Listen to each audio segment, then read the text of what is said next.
اللہ نے اس قرآن کو پہاڑ جیسی مخلوق پر پیش کیا. اور میں یہ بات نقطہ بڑی جرأت کے ساتھ کہہ دینا مناسب سمجھتا ہوں کہ اللہ نے قرآن میں زمین کا ذکر اس لیے کیا کہ زمین بہت بڑی مخلوق ہے. آسمان کا ذکر اس لیے کیا کہ آسمان بہت بڑی مخلوق ہے.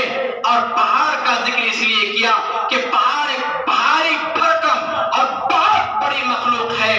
اور اس کے علاوہ جتنی مخلوق ہیں وہ سب چھوٹی مخلوق ہیں. ظاہر سی بات ہے اللہ نے ان پر بھی پیش کیا ہوگا, انہوں نے بھی اس کا بوجھ اٹھانے سے انکار کر دیا ہوگا.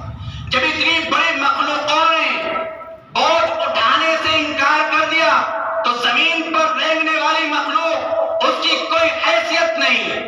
وہ زمین پر چوپائے چلنے والے اس کی کوئی حیثیت نہیں ہے. اور اس کے علاوہ اور جتنی مخلوق ہیں ان کی کوئی حیثیت نہیں ہے. تو اللہ تبارک و تعالیٰ نے کہا کہ زمین نے بھی انکار کیا, آسمان نے بھی انکار کیا, پہاڑ نے بھی انکار کیا. اور اللہ نے فرمایا اِنَّا عَرَضْنَا الْأَمَانَةَ عَلَى السَّمَاوَاتِ وَالْأَرْضِ وَالْجِبَالِ. اللہ تبارک و تعالیٰ نے یہ ساری دنیا کے سامنے پیش کیا. تو ظاہر سی بات ہے کہ قرآن پاک کا اس بوجھ اٹھانے سے انکار کر دیا. اگر کسی نے بوجھ اٹھایا تو وہ انسان نے بوجھ اٹھایا.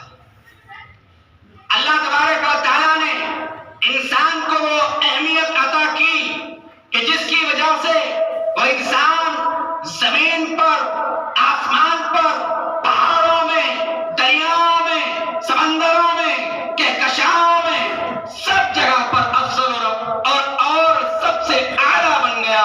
اور وہ چیز تھی علم اور تعلیم جس کو اللہ نے قرآن پاک میں بیان کیا. وَعَلَّمَ آدَمَ الْأَسْمَاءَ كُلَّهَا ثُمَّ عَرَضَهُمْ عَلَى الْمَلَائِكَةِ